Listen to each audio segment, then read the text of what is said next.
Hello friends, hi, வணக்கம். இப்போ நம்ம வந்து ஃப்ரேமிங் ஆஃப் இந்தியன் கான்ஸ்டியூஷனுங்கிற கான்செப்ட் கீழே இருக்கோம்.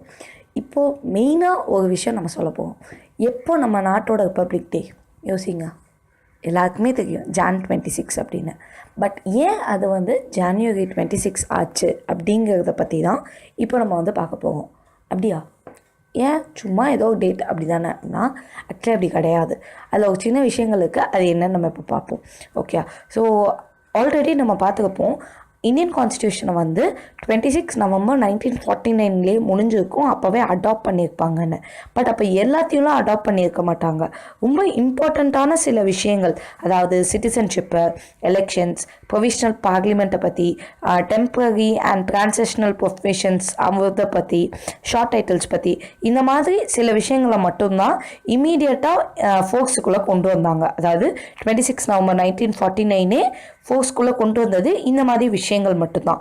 ஆர்டிகல்ஸ் வச்சு பார்த்தோம் அப்படின்னா ஆர்டிகல்ஸ் 5, 6, 7, 8, 9, 5, 6, 7, 8, 9, அதுக்கப்புறம் 60, அது மட்டும் தனியாக 2 டிஜிட் நம்பர். மிச்சம் எல்லாம் 3 digit numbers. 366, 67, 379, 80, 88, 91, 92, 93. So that is 388, 391, 392, 393. Okay. So என்னெல்லாம் அப்படின்னா 5, 6, 7, 8, 9, 60, 60, next 366, 367, 379, 380, 388, 391, 392, 393. ஸோ இத்தனை ஆர்டிகல்ஸ் மட்டும் தான் இமீடியட்டாக ஃபோர்ஸ்க்கு கொண்டு வந்தாங்க. அப்படியா? அப்போ மற்றதெல்லாம் ஏன் கொண்டு வரல? அதான் முடிஞ்சிருச்சுல, கொண்டு வர வேண்டியதானே அப்படின்னா அது எல்லாத்தையுமே வந்து 26 ஜான்வரி 1950 அன்றைக்கி தான் கொண்டு வராங்க.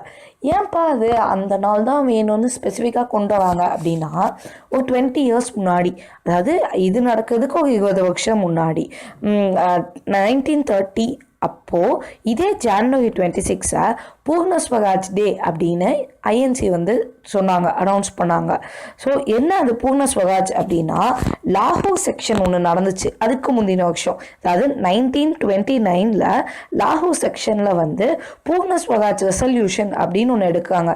அதாவது பூர்ண ஸ்வராஜ்னா டோட்டல் இண்டிபெண்டன்ஸ், டோட்டல் ரிப்பப்ளிக், அந்த மாதிரி ஒரு விஷயம். ஓகே, ஸோ அதை அவங்க அடாப்ட் பண்ணுறாங்க. அண்ட் அதை வந்து அவங்க 1930 வர ஜனவரி 26 அன்னைக்கு செலிப்ரேட் பண்ணுறாங்க. ஸோ பிகாஸ் அந்த நாளை செலிப்ரேட் பண்ணனால கொஞ்சம் வெயிட் பண்ணி அதே நாள்லேயே இந்த கான்ஸ்டியூஷன் மொத்தத்தையும் அவங்களுக்குன்னு அடாப்ட் பண்ணிக்கிறாங்க. ஓகே, அதனால தான் 26 ஜான்வரி வந்து நம்மளோட ரிப்பப்ளிக் டேயாக இருக்குது.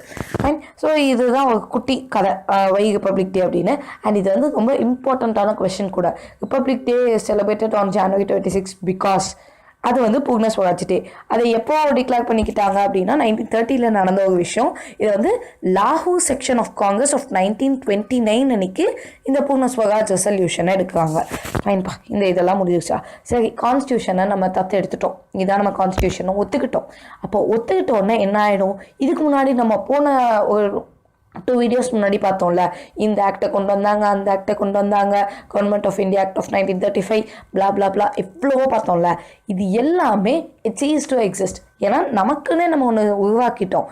ஸோ மற்ற ஆக்ட்ஸ்லாம் இருக்காங்களா, பிரிட்டிஷ் இது வரைக்கும் போட்ட ஆக்ட்ஸ் எல்லாத்தையுமே நிப்பாட்டி வச்சுட்டோம். ஓகேயா? ஸோ அதாவது இந்தியா இண்டிபெண்டன்ஸ் ஆக்ட் ஆஃப் 1947, இல்லைனா வந்துட்டு government of India act of 1935, இந்த மாதிரி எல்லா விஷயங்களையுமே வந்து ஸ்டாப் பண்ணிட்டோம். இனிமேல் நீங்களாம் கிடையாதுப்பா, இந்த கான்ஸ்டியூஷன் தான் மெயினே, இதுதான் கெத்து அப்படின்னு சொல்லிட்டோம். ஓகே, சரி. இப்போ இந்த கான்ஸ்டியூஷன்லாம் இருக்குல்ல, இந்த கான்ஸ்டியூஷனில் நிறைய ப்ரொவிஷன்ஸ் வந்து நம்ம மற்றவங்கள்ட்ட இருந்து நிறைய வாங்கியிருப்போம். அப்படியா? வாங்கியிருக்கோமா? அது நல்ல விஷயம் இல்லை தானே அப்படிங்கிற மாதிரிலாம் இருக்கும்.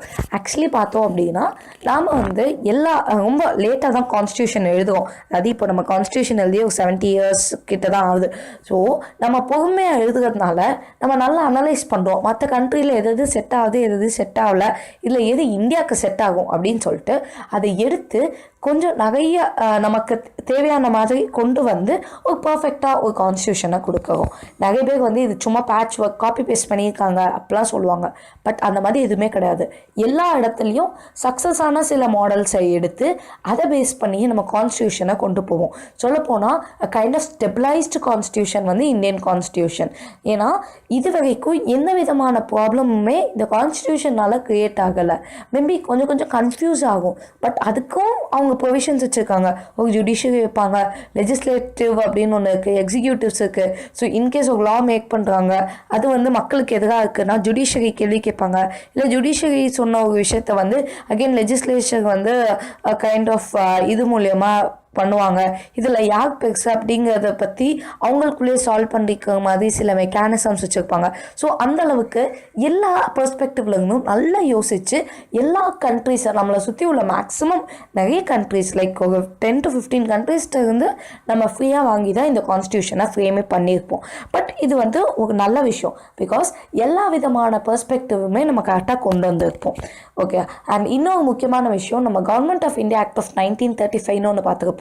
தட் இஸ் அப்படின்னா என்னன்னு பார்த்துருப்போம், அது இம்பார்ட்டன்ட் அப்படின்னு பார்த்துருப்போம்.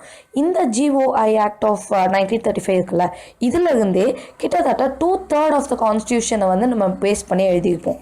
ஏன் அப்படின்னா இது 1935 வருது, 1946 வந்து கான்ஸ்டியூஷன் எழுத ஸ்டார்ட் பண்ணுறாங்க, லைக் ஒரு 11 years.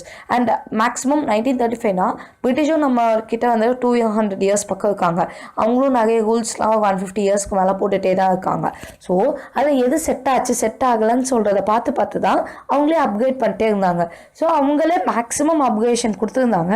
பட் அதையும் தாண்டி அதில் இந்தியாவுக்கு என்னென்ன செட் ஆகும் ஆகாதுங்கிற டிஃப்ரென்ஸை நாம் மேக் பண்ணிவிட்டு கான்ஸ்டியூஷனை உருவாக்கினோம். ஸோ லைக் 2/3 ஆஃப் த விஷயங்கள் வந்து அந்த government of India act of 1935 வந்திருக்கும். லைக் ஃபெடரல் ப்ரொவிஷன்ஸாக இருக்கட்டும், இல்லைன்னா ஆஃபீஸ் ஆஃப் கவர்னர், இப்போ இருக்காங்கல்ல கவர்னர்ஸ்லாம் இருக்காங்களா ஸ்டேட்டுக்கு. ஸோ இந்த மாதிரி எல்லா விஷயங்களுமே வந்து அதை பேஸ் பண்ணி தான் நம்ம வந்து வந்திருக்கோம். ஸோ இது வந்து just framing of Indian constitution இல்லை, இன்னும் என்னென்ன இம்பார்ட்டன்ட் கமிட்டிஸ் இருந்தது, அந்த கமிட்டிஸோட சேர்மன்ஸ் யார் அப்படிங்கிறத மட்டும் நம்ம பார்க்கணும். ஸோ அதை பார்த்துட்டு அண்ட் என்னென்ன ஃபீச்சர்ஸை எந்தெந்த கண்ட்ரிலேருந்து நம்ம பாரோ பண்ணோம் அப்படிங்கிற விஷயத்தையும் நம்ம பார்க்கணும். ஸோ இதெல்லாம் இம்பார்ட்டண்ட்டாக கொஸ்டின் வரக்கூடிய ஏரியாஸ்.